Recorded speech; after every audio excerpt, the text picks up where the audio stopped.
Hi, I'm Nikki, the Obsessive Bookseller. Welcome to my best books read so far in 2023. Despite the fact that I proclaimed from the rooftops at the beginning of the year that I'm going to focus on the best books first and only read the best books and DNF a bunch of books that I'm not liking, I still haven't found that many solid winners. I feel like I have been doing a great job at DNFing books and setting them aside if they're not working for me. And by not working for me, I mean they're about a 3 stars or less. So I'm really trying to focus on just 4 and 5 star reads, and I have found a few really good ones, but not as many as I thought I would have at this point. In no particular order, first up on the list, Empire of Black and Gold by Adrian Tchaikovsky. This book, I need to do a dedicated review on it. This is my favorite thing that I've read in a really long time. This one has dazzled me with the world building. It's dazzled me with the characters. It's dazzled me with the whole setup and the voice and the way it's being told and all the action and all the sentimental moments, and it's just amazing. The premise is that all these people have been divided into different factions that take on different attributes of whatever bugs they represent. I freaking love it. This first book dazzled me with every single aspect of story. Every chapter gave me something new to give me awe and wonder. And I haven't felt this excited of starting a new series in a really long time. It's one that I plan to binge as if I were a kid again, and it's the only series of focus. And I am already on the 3rd book. That's a really quick turnaround for those of you who know how long it takes me to get back to books in a series. And I plan on continuing like that to the end. I absolutely love it. One of my all-time favorites was that first book. Can't wait to see where it goes. Adrian Tchaikovsky has really been working for me lately. Next up, Ruin by John Gwynne. This is book 3 in the Faithful and the Fallen series. And I tell you what, they talk about really meaningful books in this series and how they gut punch you. And that one, I mean, I'm about halfway through Wrath now, and I still think Ruin is my favorite, even though Wrath is almost just as good. But it's just one of those series where people talk so passionately about it, and you can totally tell why when you read it. It sticks with you, it's got excellent characters, it's got amazing pacing, a wonderful writing style. Everything about it is so intelligently done, and I'm glad I finally finished Ruin because absolutely love it. Magic Claims by Alona Andrews. There's more in the Kate Daniels series. I thought that with the end of book 10 that we would see some spin-off stories and kind of follow some side characters, but I never thought we'd get back to Kate Daniels. But no, this is the Wilmington years, and it's the revamping in a series, kind of a fresh start, and I really enjoyed this one. Alona Andrews are a couple of writers for me that just everything they come out with seems to work for me on one degree or another. They're just on a level of their own, and I'm loving everything they are producing these days. These ones are self-published, and I didn't notice any lack of quality or anything, and I thought the storyline was really fun. The only caveat is that it was really short. It was only 200 pages, and Magic Claims, the 2nd book in the series, is about the same length, and it just came out, so it's we're kind of getting half novels every 6 months, which, hey, works for me. Jade Legacy by Fonda Lee. I really enjoyed my time with this book, and in retrospect, I find myself wanting to give the first 2 books in the series a bit of a higher review because the things that I was unsure about there, the things that I was really critical about there, were all fixed in this final book. For example, there was a couple of tiny things that she did that I thought that was really unnecessary. Why was that even included? Was it for shock value? I don't know. But that exact same event turned into something really important, creating a really pivotal moment in this book. And I thought, wow, that was set up that I didn't even see coming. And I thought it was just so cool. And what I love is even the minor characters in this book feel like real people. Ait Mata. I don't usually remember the names of characters, but Ait Mata only gets a little bit of page time in the whole series, but yet is one of my favorite characters. I think they are so realistic. I love the growth of the family. I love feeling so enmeshed in it that when something happens, I feel it too. It was a really good book.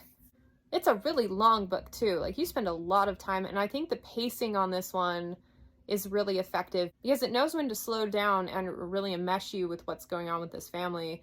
And this book was wild. It takes place over the course of a couple of decades. And I've never seen a format of a series done quite like this, and I can see why it's gotten all the praise it has. So I'm really happy I ended up buying copies of these before I started them, because now that I've finished, I'm yeah, that was a really cool one. I can't wait to see what the author comes out with next. I have both Ender's Game and Ender's Shadow here, because I feel like I can't represent one without the other. I read them both this year, Ender's Game for the 3rd time, Ender's Shadow for the 1st time, and wow, it was such a great read. I loved every single thing about it. I thought it was so intelligently done, and the psychology of these kids and the placement of in the story and how different Ender is from Bean, everything about it I thought was absolutely brilliant. And I thought going into it I would not like Ender's Shadow, because if I know anything about where a story is going, I usually lose investment. But it takes such a different twist on it and gives you such a different angle of view. It really does enhance the story. It is the like epitome of a companion novel. And I had planned on stopping after this and not reading any more in the series, honestly. Like, I'm never going to get around to reading more. But I was so excited with what I read in here that I want to know a little bit more. So that was a very positive experience this year. Blade of Dream by Daniel Abraham. I was like, wait a minute, this is one of my favorite series of all time right now. I'm loving it. Why don't I have a copy? It's because it's not out yet. This is the second book in the Kithamar series, and I love everything about it. I've always loved Daniel Abraham's writing. He has this way of integrating world building in such a subtle way. Like, you learn about it because you're feeling it, you're living it with the characters. And this city feels alive. I feel like I've been to this city. I feel like I know these people. And it's kind of, the conflicts that they face are just so human, and just, it's brilliant. It's a very slowly paced story, so you have to be on board with the characters, you have to be on board with what's going on in this world. Otherwise, you might be bored to tears. But it worked for me so well that I'm riveted by every page. I'm backing up a couple of pages at a time to reread passages that I thought were particularly good. And I'm not the kind of reader who kind of savors things like that. I'm mostly like, hey, let's get on to the next thing. But I totally enmesh in this world. I absolutely love it. I can't wait to see what happens next. It's one of those stories where each book takes place over the same timeline, but you're getting it from different perspectives. And the perspectives in this one were particularly good, and yet there's a few characters who are even closer to the goings-on and the main conflict that I hope we get to see from in the next book. Yeah, can't wait. This one was fantastic. Definitely solidifies Abraham as one of my top authors, that's for sure. Another Tchaikovsky, Guns of Dawn. Someone recommended this to me, like personalized recommendation years ago, and I took it seriously, but then I stalled on reading it. Luckily, my patrons and I read it together near the beginning of the year, and oh my gosh, it was awesome. So good. Kind of a military Victorian era fantasy. We've got an incredibly likable protagonist, not because she's perfect and likable, but because she's very human and she makes mistakes. And it's the characters around her, the way they regard her, is one of the reasons why you end up liking her so much. And I love the characters around her as well. So it was a great story, unconventional conflict, unconventional resolution. Like, everything about this was just a breath of fresh air, and I'm really glad I got around to reading it. And finally, A Walk in the Woods by Bill Bryson. I picked this up for my library TBR project, not really expecting much, but I definitely wasn't expecting to laugh as much as I did through this one. At least through the first third of it, I was busting a gut. It was so funny.